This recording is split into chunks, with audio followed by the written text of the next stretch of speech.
नमस्कार बंधुरा टिंकु टुकिटाकिते तुम्हादेर अनेक अनेक स्वागत।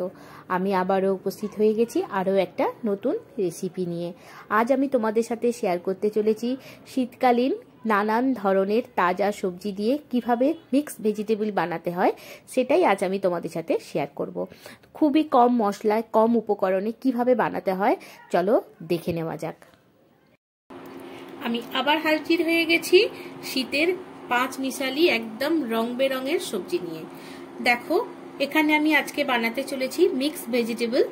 तो एखाने आमी निये नियेछि फुलकपि। फुलकपिगुलोके एरकम साइजेर करे केटे नियेछि। काटिंगगुलो तोमादेरके आर देखालाम ना। आमी शिम नियेछि, शिमटाके एरकम केटे नियेछि। गाजर नियेछि एरकम लम्बा लम्बा केटे नियेछि। पेঁয়াজ कली नियेछि, पेঁয়াজ कलिगुलोके एरकम लम्बा करे केटे नियेछि। एखाने आलू नियेछि, दुटो नियेछि टमेटो, एखाने नियेछि बेगुन, बेगुनटाके एकटु बड़ो करे केटे नियेछि। आर एखाने नियेछि क्यापसिकाम, आर एखाने आछे बाँधाकपि, आर नियेछि एक बाटी मटरशुटी आर चारटे काँचा लंका।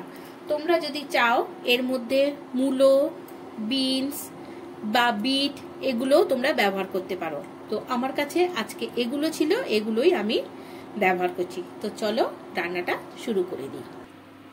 कड़ाई चढ़िए दिएछि। कड़ाईटा गरम हয়ে গেলে এখানে আমি 3 চামচ মতো রিফাইন তেল দিয়ে দিলাম, কারণ সবজি আমার অনেকটাই বেশি আছে। এবার তেলটা গরম হয়ে গেলে এখানে আমি দিয়ে দিচ্ছি পাঁচ ফোড়ন, বেশ অনেকটাই দিলাম। আর দেব শুকনো লঙ্কা। শুকনো লঙ্কাগুলোকে একটু ফাটিয়ে নিলাম, নিয়ে শুকনো লঙ্কাটা দিয়ে দিলাম। দিয়ে পাঁচফোড়নটা থেকে যতক্ষণ গন্ধটা আসছে একটু ভেজে নেব। পাঁচফোড়ন থেকে খুব সুন্দর গন্ধ বেরোচ্ছে। এবার এখানে আমি এক চামচ মতো আদা বাটা দিয়ে দিলাম। আদাটাকে হালকা একটু ভেজে নেব, খুব বেশি ভাজবো না।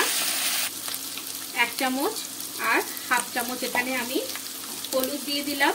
হলুদটাকে দিয়ে আদাটা একটু ভেজে নেব। এবার গ্যাসের ফ্লেমটা কম করে আমি এখানে এক এক করে সবজিগুলো দিতে থাকবো। প্রথমে আমি আলুগুলো দিয়ে দেব, একটু নেড়ে নিয়ে এবার দিয়ে দেব গাজরগুলো। মানে যে সবজিগুলো সেদ্ধ হতে একটু টাইম লাগবে সেইগুলোকে আগে দিয়ে দেব। এবার এখানে আমি ফুলকপিগুলো দিয়ে দেব। এবার আমি শিমগুলো আর ক্যাপসিকামগুলো দিয়ে দেব। আমি কিন্তু এখনো নুনটা এখানে অ্যাড করিনি। শিম আর ক্যাপসিকামটা একটু নেড়ে নিচ্ছি আগে, দিয়ে এবার আমি এখানে নুনটা অ্যাড করে দেব পরিমাণ মতো।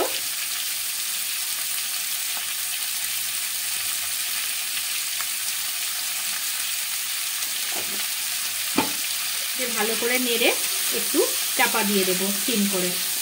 ঢাকনাটা খুলে নিয়েছি। এবার এখানে এক এক করে আমি শুকনো মশলাগুলো দেব। এখানে এক চামচের একটু বেশি দিলাম আমি লাল লঙ্কার গুঁড়ো। কাশ্মীরি লঙ্কা গুঁড়ো তোমরা দিতেও পারো কালারের জন্য, আবার অ্যাভয়েড করতেও পারো। আমি একটু দিলাম। এখানে ধনে গুঁড়ো দেব ভর্তি করে 2 চামচ। জিরে গুঁড়ো দিয়ে দেব আমি 2 চামচ। দিয়ে সব কটাকে আবার একবার ভালো করে আমি মিক্স করে নেব। মিক্স করে নিয়েছি। এবার এখানে বাঁধাকপিগুলো দিয়ে দেব আর পেঁয়াজ কলিগুলো এখানে আমি দিয়ে দেব।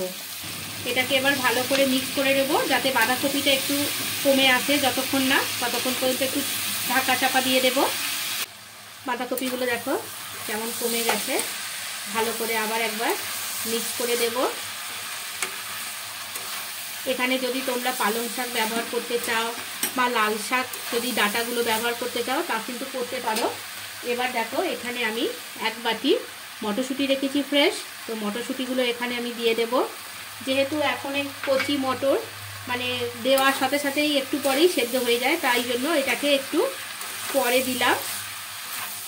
দিয়ে ভালো করে মিক্স করে নেব।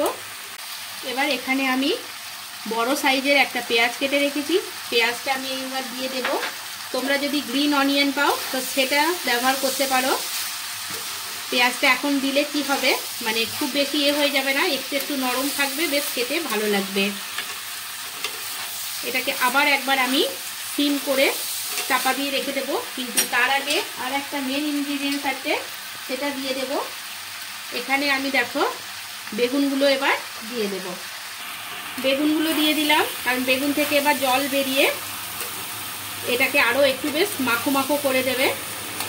তো যতক্ষণ না বেগুনটা আবার নরম হচ্ছে, গ্যাসটা চাপা দিয়ে আমি এখনও কিছুটা হতে দেব। এবার এখানে আমি টমেটো অ্যাড করে দিলাম। টমেটোটা এন্ডেই দিলাম, কারণ টমেটোটা আগে দিয়ে দিলে সবজিগুলো সেদ্ধ হতে দেরি হতো। এটাকে দিয়ে ভালো করে মিক্স করে নিলাম।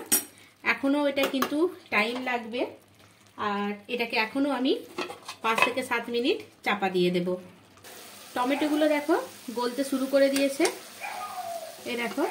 আর সবজিগুলো কিন্তু এরকম বেশ গোটা গোটা থাকবে, তবেই ভালো লাগে খেতে। এবার এখানে আমি একটুখানি গরম মশলা দিয়ে দিলাম, আর দেব 1 মুঠো ধনেপাতা, দিলাম 3টে চেরা কাঁচা লঙ্কা, আর দেব এখানে অল্প একটু চিনি দিয়ে এগুলোকে ভালো করে একটু মিক্স করে নেব হালকা হাতে, কারণ ফুলকপিগুলো নালে ফুল থেকে ছেড়ে আলাদা হয়ে যাবে। এটাকে আর একটু আমি রাখবো, যতক্ষণ না এই যে জলগুলো এখনো আসছে, জলটা শুকনো করে নেব, নিয়ে এটাকে আমি সার্ভ করে দেব। এই দেখো জলটা পুরো শুকিয়ে গেছে, আর এরকম জলটা শুকনো করলে কিন্তু টেস্টটা কিন্তু আরও দ্বিগুণ তিগুণ বেড়ে যায়। তো এটা আমরা রুটি, পরোটা আর বা ভাতের সাথেও খেতে পারি, কিংবা খিচুড়ির সাথে দারুণ লাগবে। তো চলো এটাকে আমি সার্ভ করে দিই।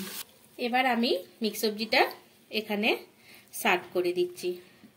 তোমাদের কাছে যত রকম সবজি থাকবে তোমরা দেবে, রাঙা আলু, তারপরে যদি মূলো, সব কিছুই দিলে জিনিসটা আরও টেস্টি হবে খেতে। চাইলে তোমরা উপর থেকে পনির বা মাশরুম সেটাও দিতে পারো। আর এই রেসিপিটা একবার ট্রাই করো, আমার মনে হয় খুব ভালো লাগবে। আর ভালো লাগলে লাইক একটা করো, তোমাদের লাইকের অপেক্ষায় থাকবো আমি। আর নিজের ফ্রেন্ড সার্কেলের মধ্যে একটু বেশি বেশি করে শেয়ার করো। আর যারা নতুন বন্ধু তাদেরকে রিকোয়েস্ট করছি চ্যানেলটা সাবস্ক্রাইব করে নেওয়ার জন্য। পাশে থাকা বেল আইকনটা মনে করে প্রেস করে দেবে, তাকি নিত্য নতুন রেসিপির আপডেট পেতে তোমাদের সুবিধা হবে। আর পুরনো বন্ধুদের অসংখ্য ধন্যবাদ আমার সাথে থাকার জন্য, পাশে থাকার জন্য। আর আবার আমি তোমাদের সাথে দেখা করব নিত্য নতুন রেসিপি নিয়ে, আবার হাজির হয়ে যাব। ততক্ষণ তোমরা খুব ভালো থেকো, সুস্থ থেকো, সাবধানে থেকো। আমার ভিডিওটা ধৈর্য ধরে দেখার জন্য অসংখ্য ধন্যবাদ। Thank you so much.